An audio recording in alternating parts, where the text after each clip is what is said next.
So, hello everyone. It's been a while since I've done a live feed. Last time I was in my office in Greece, and today I'm in another kind of office where I'm pet sitting two beautiful cats. I'm just going to show you. I'm not going to say where because it's very private. I'm going to show you my lovely view. I don't know if you can see that out there. It's an amazing view. Anyway, let's get on with my little life. So today I'd like to have a think about the coming year and thinking about, before that year comes in, thinking about patterns that we follow and stories that we become entrenched in, the stories we weave and the stories that we become part of. And sometimes they're stories that no longer serve us, and they're stories that have become so much part of our being, we actually believe them when they're not true anymore, and we really need to rewrite some new stories. We've outgrown old beliefs, we've outgrown some of the labels that perhaps have been attached to us from well-meaning others. How do we know we're in a pattern loop? When do we know we're in one? Let's have a look at one. Let's have a look at the need for approval. This is one of my kids wanting a bit of attention, wants to be on Facebook. Okay, so let's have a little look at let's look at pattern loop one, and taking approval as the kind of thing, the need for approval. When we are in a pattern loop and we don't know we're in one, and say it's an approval one, we tend to do more, give more, try more, we act out more in order to gain the approval to make us feel that we're okay. And we don't know always that we're in that loop. We tell ourselves, the story that we tell ourselves is a story of we need to get this, or we need to have this, or we're trying to achieve this, or we're doing it for this. And sometimes it's true, you know, we are working towards something, and that's great. But it's when it becomes unhealthy and we don't know it's unhealthy. We don't know that it's an old pattern. And we strive and we push ourselves and we do more. And then when we get what we think we desire, we don't feel any different. We wonder why. We start the whole loop all over again, trying more and more and more. And what we really need to do is to look at the why.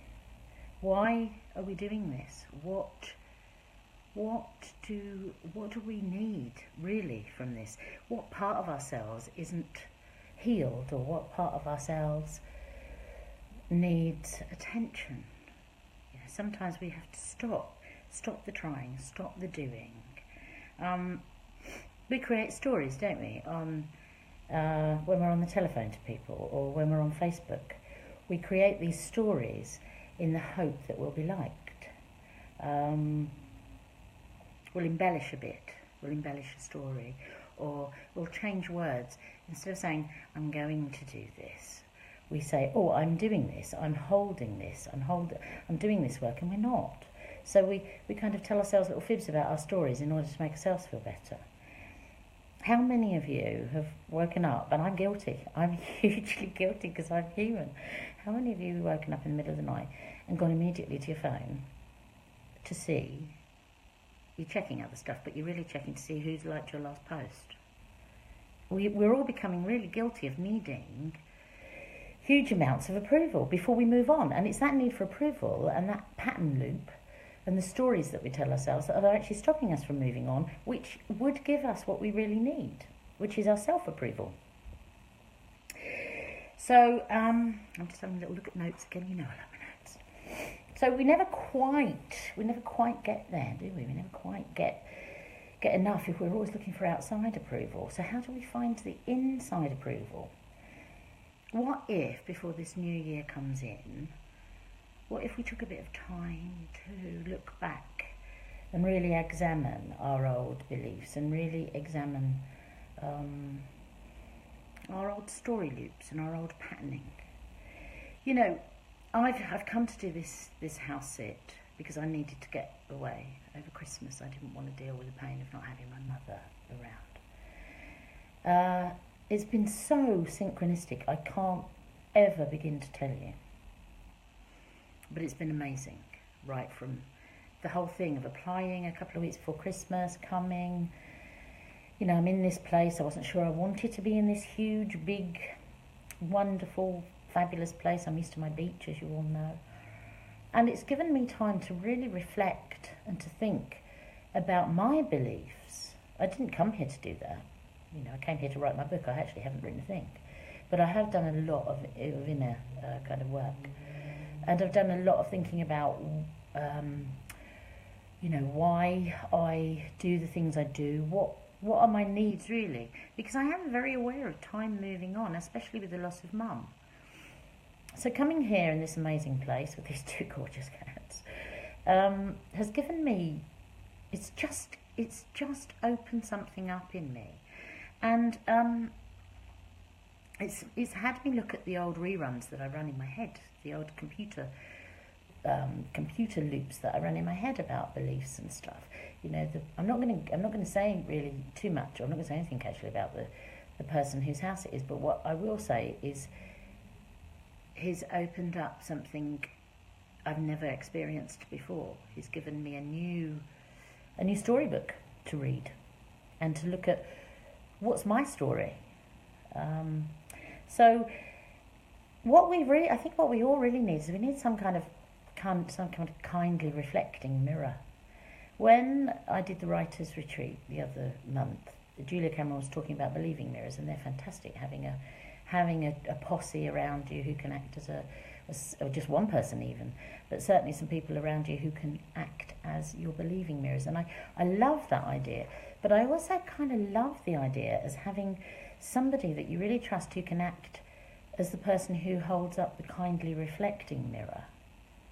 You know, you say your stuff and they hold this mirror up and they say, look deep within. And they're there to hold that space for you. Somebody you can trust. Someone who knows your patterns, someone who has heard your stories, and someone who will offer you insight by holding the reflecting mirror up to you, even if it's tough. I was lucky enough this week to have somebody very dear to me actually point something out really significant.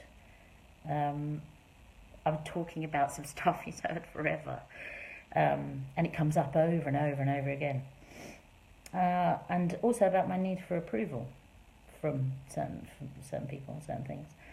And he held up a reflecting mirror to me, and he gave me sage advice. And the advice he gave me, he said to me, Bernie, we've been here before, you know, and I've seen this as a pattern over the years. And the very sound advice was, get your head around it. If you know this is what's happening, you know this is what's happening. So just in this particular instance, it was get your head around it and move on. I didn't quite want to hear that, but it was true when I looked, you know, when I looked back in the reflection, it was very true. And it helped calm me down, and it helped me with all sorts of other bits and bobs that I was also struggling with personally. So just before this old year finally comes to an end, maybe you can find the time just to have a little look and just see what stories do you constantly jump into? What stories do you seek evidence to support when they're actually not supporting you? You know, what would your new story look like if you rewrote it? And what steps could you take, even if it's scary, fear of failure or fear of success in many, many instances? What more steps could you take to rewrite that story and start to act upon it? And who would you choose to bring in as your believing mirror posse? And who would you choose to bring in as your reflecting mirror? Because sometimes we do need to sit down and just have something reflected back in truth and honesty and integrity to us by somebody that we respect. So maybe just instead of more for the next year, why don't we just have a little look at what we already have, what we need to let go of, and how we can deepen the relationships that we have with ourselves. So this is a very grateful me from a wonderful place, somewhere in the city of London, with the most amazing view and the most amazing energy in this heart-filled space. And I may speak to you before the new year, but if I don't, have a great one. And I will see you next year. Thank you. Bye.